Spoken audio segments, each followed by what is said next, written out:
Hello class. स्वागत है आप सभी का आज की इस ऑनलाइन क्लास में। और जैसा कि आप सभी जानते हैं, हम करते हैं यहाँ पर आईटीआई ट्रेड इलेक्ट्रीशियन से संबंधित परीक्षा की तैयारी। और इस परीक्षा में आईटीआई के सिलेबस में जो है हमें सब्जेक्ट है वर्कशॉप कैलकुलेशन,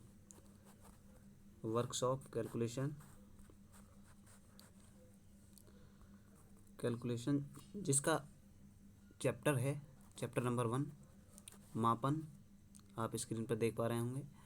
और मापन चैप्टर की ये दूसरी वीडियो है। पहली वीडियो में मैंने आपको 25 ऑब्जेक्टिव कराए थे और आज इस वीडियो में भी 25 क्वेश्चन है और ये चैप्टर आज ख़त्म हो जाएगा और अगला चैप्टर हम अगली वीडियो में करेंगे। तो चलिए ज़्यादा समय व्यतीत न करते हुए हम चलते हैं अपने प्रश्नों की सीरीज पर। और लॉकडाउन है तो लॉकडाउन का पालन कीजिए, घर में रहिए, सेफ़ रहिए, सुरक्षित रहिए और अपने हाथों को बार बार धोते रहिए। बाहर कोई अति आवश्यक काम हो तभी निकलिए और घर में रह के स्टडी कीजिए, पढ़ाई कीजिए। चलिए, आज का हमारा पहला प्रश्न है, रफ कर लेते हैं इसे।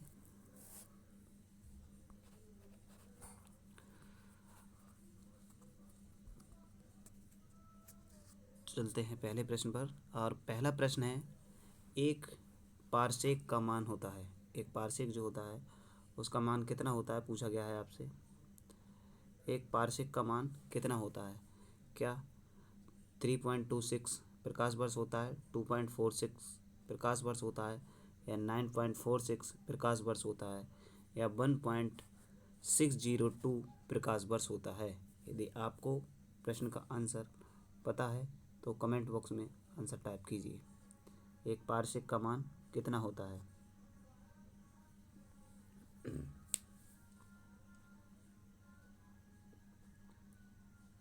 तो इस प्रश्न का सही आंसर है ऑप्शन नंबर ए। एक पारसेक बराबर होता है 3.26 प्रकाश वर्ष। अब पारसेक किसका मात्रक है? पारसेक दूरी का मात्रक है। ध्यान रखें, दूरी का सबसे बड़ा मात्रक क्या है? अगर ये पूछा जाता है आपसे तो दूरी का सबसे बड़ा मात्रक है पारसेक, और पारसेक से छोटा होता है प्रकाश वर्ष। अगले प्रश्न पर चलते हैं। अगला प्रश्न क्या है, रफ कर लेते हैं इसे।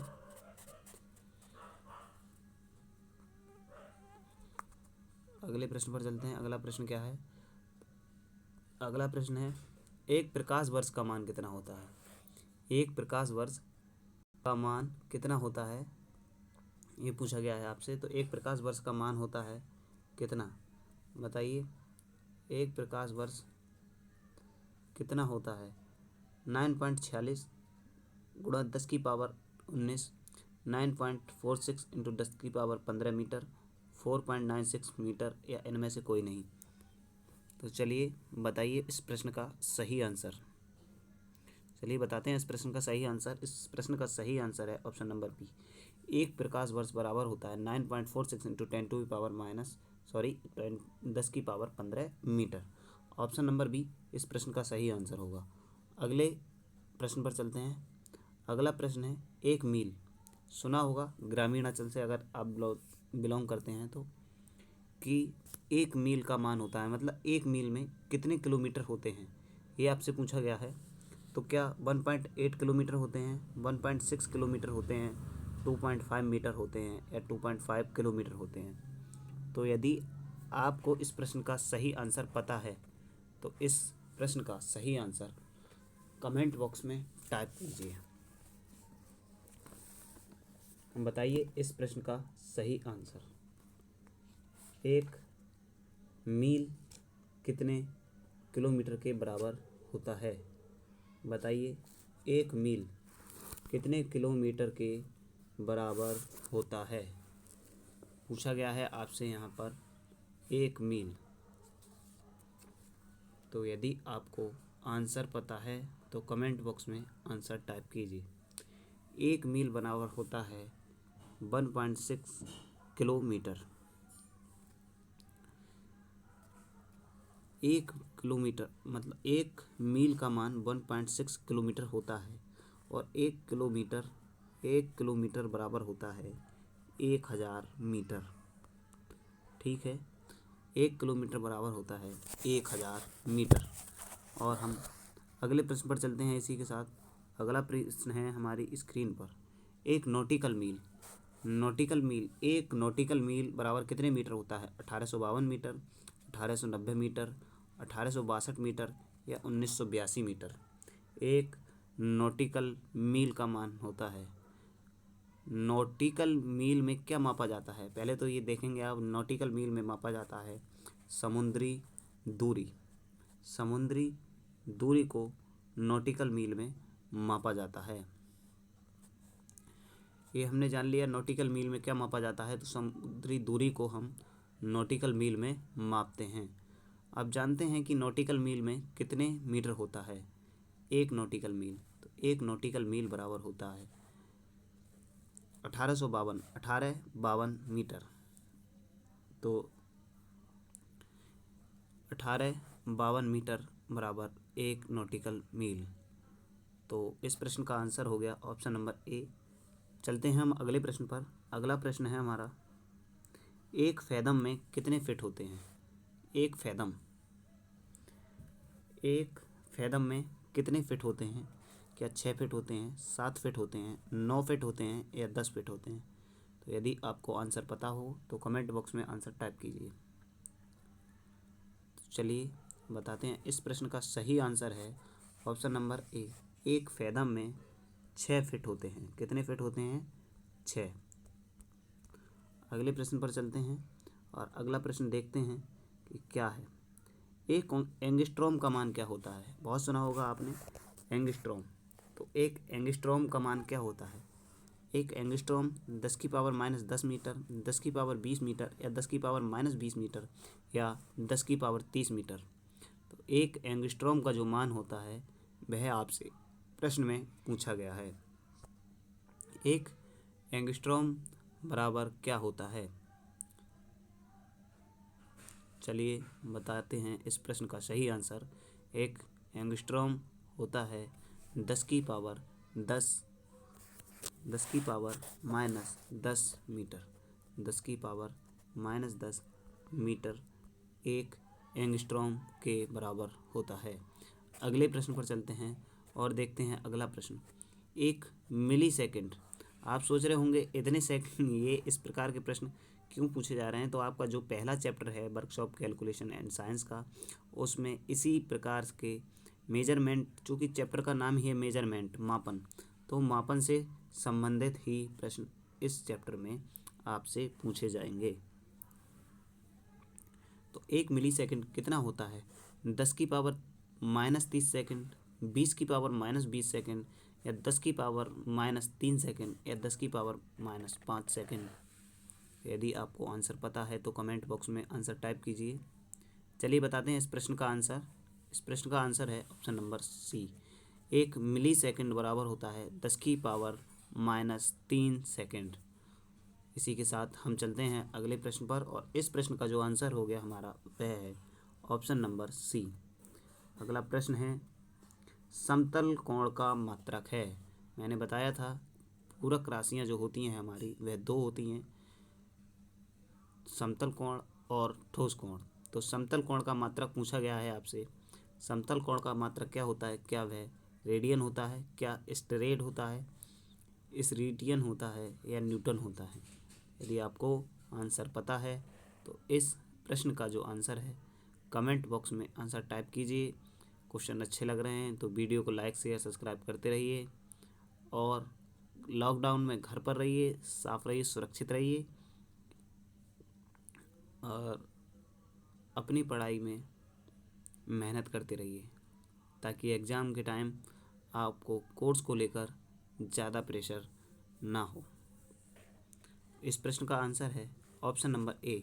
समतल कोण का मात्रक रेडियन होता है जबकि ठोस कोण का मात्रक स्टेरेडियन होता है। अगले प्रश्न पर चलते हैं। अगला प्रश्न है आपकी कंप्यूटर स्क्रीन पर, क्षेत्रफल का मात्रक है। क्षेत्रफल बहुत सुना होगा आपने क्षेत्रफल। तो क्षेत्रफल का मात्रक क्या है? मीटर है। क्या मीटर स्क्वायर है, सेंटीमीटर है, या इनमें से कोई नहीं? तो क्षेत्रफल का जो मात्रक है वह है option number B, metre square. क्षेत्रफल का मात्रक है option number B, metre square. इसी के साथ चलते हैं हम अपने अगले प्रश्न पर। अगला प्रश्न है घनत्व। घनत्व का मात्रक क्या है? द्रव्यमान बटे आयतन, आयतन बटे द्रव्यमान, किलोग्राम या क्यूसेक। तो घनत्व को हम डी से प्रदर्शित करते हैं और घनत्व का मात्रक क्या है ये आपसे पूछा गया है। तो घनत्व का मात्रक है द्रव्यमान बटे आयतन। ये घनत्व का सूत्र है, यहाँ पर पूछा जाना था घनत्व का सूत्र क्या है, इसी से हम मात्रक निकाल लेंगे। तो द्रव्यमान का मात्रक होता है किलोग्राम, किलोग्राम, और आयतन का मात्रक होता है मीटर की पावर क्यू। तो इस हिसाब से घनत्व का मात्रक होगा किलोग्राम मीटर क्यू। और जबकि यदि सूत्र पूछा जाए तो सूत्र होगा ये द्रव्यमान बटे आयतन। चलिए, मैं आशा करता हूँ कि आपको भी वीडियो अच्छा लग रहा होगा और क्वेश्चन भी अच्छे लग रहे होंगे। और इसी के साथ हम चलते हैं अगले प्रश्न पर। तो अगला प्रश्न है शक्ति। शक्ति का मात्रक क्या है? तो क्या वॉट है, जूल है, न्यूटन है, या इनमें से कोई नहीं? शक्ति इट मीन्स पावर। पावर का मात्रक क्या है ये आपसे पूछा गया है। तो क्या वाट है, जूल है, न्यूटन है, या इनमें से कोई नहीं? तो चलिए बताते हैं। इस प्रश्न का आंसर होगा ऑप्शन नंबर ए, शक्ति का मात्रक होता है वॉट। पावर का मात्रक वॉट होता है। इसी के साथ हम चलते हैं अपने अगले प्रश्न पर। अगला प्रश्न है हमारी कंप्यूटर की स्क्रीन पर। इनमें से मात्रक विहीन राशि है, मतलब ऐसी राशि इनमें से कौन सी है जिसका कोई मात्रक नहीं होता है? क्या वह चाल है, दूरी है, आयतन है, या विकृति है? तो आपको पता होगा और इस प्रश्न का सही आंसर बताइए।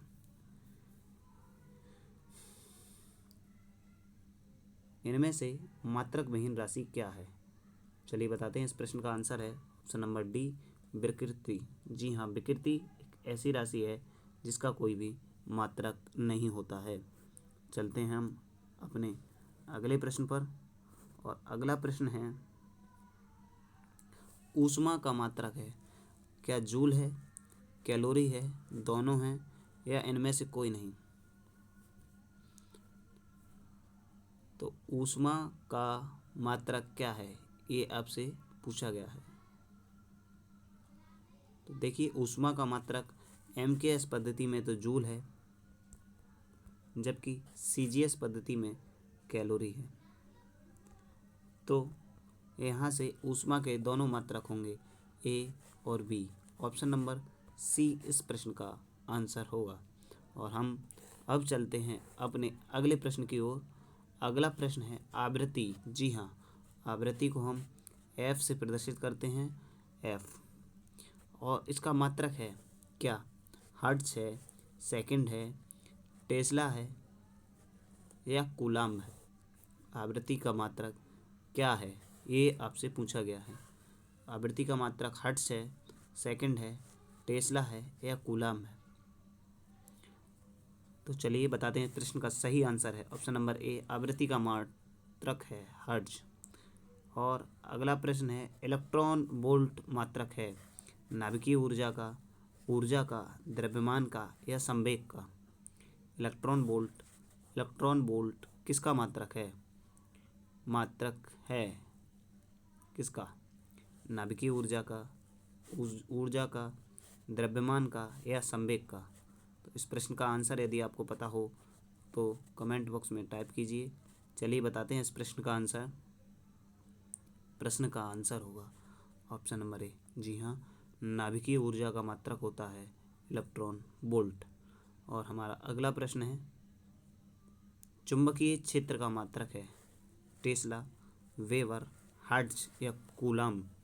चुंबकीय क्षेत्र का मात्रक है। तो यदि आपको प्रश्न का आंसर पता हो तब कमेंट बॉक्स में प्रश्न का आंसर टाइप कीजिए। चलिए बताते हैं इस प्रश्न का आंसर। चुंबकीय क्षेत्र का मात्रक टेस्ला होता है।